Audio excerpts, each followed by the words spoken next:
Guess what, guys? I got a new tool. Hey guys, it's Sarah, and welcome back to my channel. So, like I said, I have a new tool to play with, and this is the XTool F1 Ultra, which contains both an IR and a blue diode laser. And I've been thinking about getting one of these for a couple months now, and I opted to take advantage of the Black Friday sale to try and get it at a slightly cheaper cost. Unboxing this wasn't too bad. One of the things that I like about this laser is that it actually is quite portable, and I feel like I will be able to take it to craft shows and do personalization on site. I also do appreciate the packaging being mostly cardboard, except for a little bit of this styrofoam, and then, of course, all of the bags that things are in. However, they are marked recyclable, a number 2, so I do appreciate that. I did find it interesting that they were able to also package some of the stuff inside the laser itself with this green casing. I mean, that's similar to when I unboxed my P1S, though I will say it was a bit difficult to get out, but I eventually managed it and successfully retrieved 2 cardboard boxes containing the vast majority of the accessories. So the first box contains the touchscreen controller, and then the second box contains a number of tools as well as a screwdriver, lint cloth, L bracket for keeping things straight, 2 keys, which enable the device, kind of an extra safety measure, and a USB cable. And then the second box contained only the touchscreen. I was a bit confused as to where the power cord was, but ended up finding it in the extra box that I took out earlier, as well as the instructions and a material package.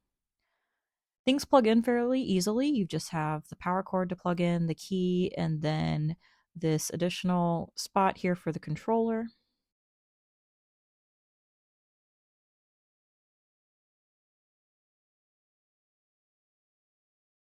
Also, when it comes to setting things up, you have to remove this lid that covers the lens where the lasers are.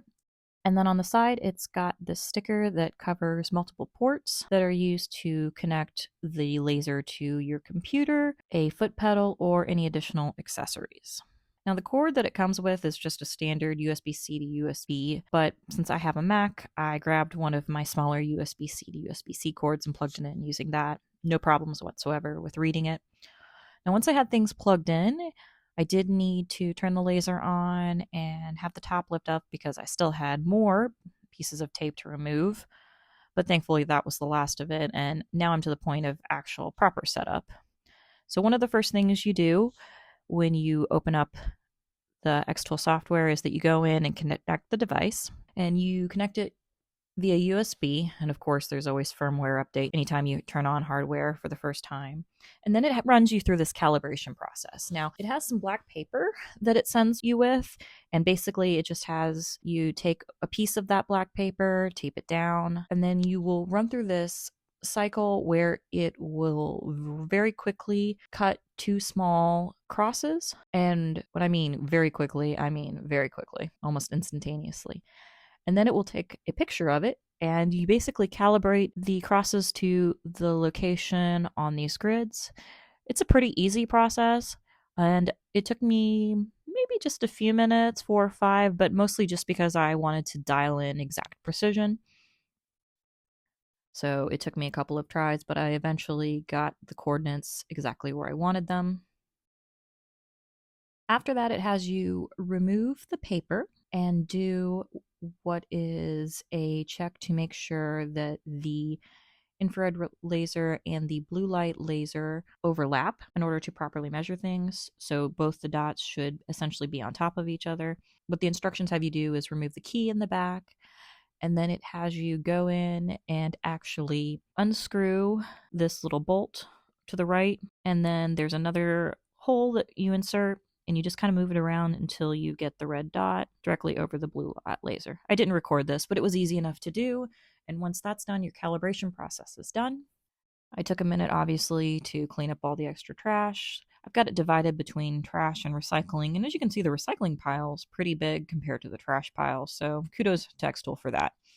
Now, to kind of run a couple tests and make sure everything is working, I went ahead and printed this ornament holder that I found online, and I'll leave a link in the description.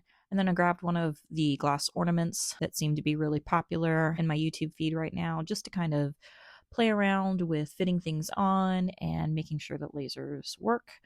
So I just took my logo, resized it down to the size of the ornament,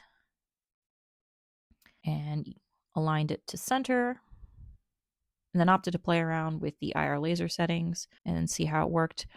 And the settings I had worked okay. I probably need to add a little bit more power. I kind of like to start on the low end and then slowly increase, but it did laser rather quickly, and even though it didn't go all the way through, I still felt like it did a really good job. So now for something a little more fun. To test out the diode blue laser, I decided I'm gonna engrave something a little crazy. Yep, pumpkin pie. So I found this design on Creative Fabrica, and I downloaded the SVG and uploaded it into the software and centered it. And then I played around with the power settings a little bit, but ultimately found that doing 100% power and 150 millimeters per second with 300 DPI was what gave the right finish.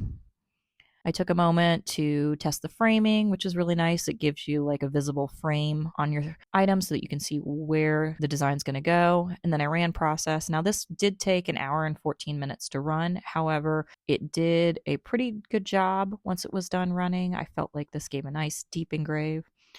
Also of note, the laser is a lot quieter than my CO2 laser. It's only got 65 decibels, whereas I can typically get in the 80s for my CO2. But as you can see, the design turned out beautifully, and it's just this nice little extra touch to this year's pumpkin pie. And for the record, that crack was there when I baked it. No matter what I did, even leaving the oven open, I still managed to crack the pie, but that's okay. I figured if this design didn't work, I could always smother it with whipped cream, because after all, who eats pumpkin pie without whipped cream? Be on the lookout for additional tutorials and experiments that I do with the new XTool here in the near future. Thanks for watching, guys. Bye.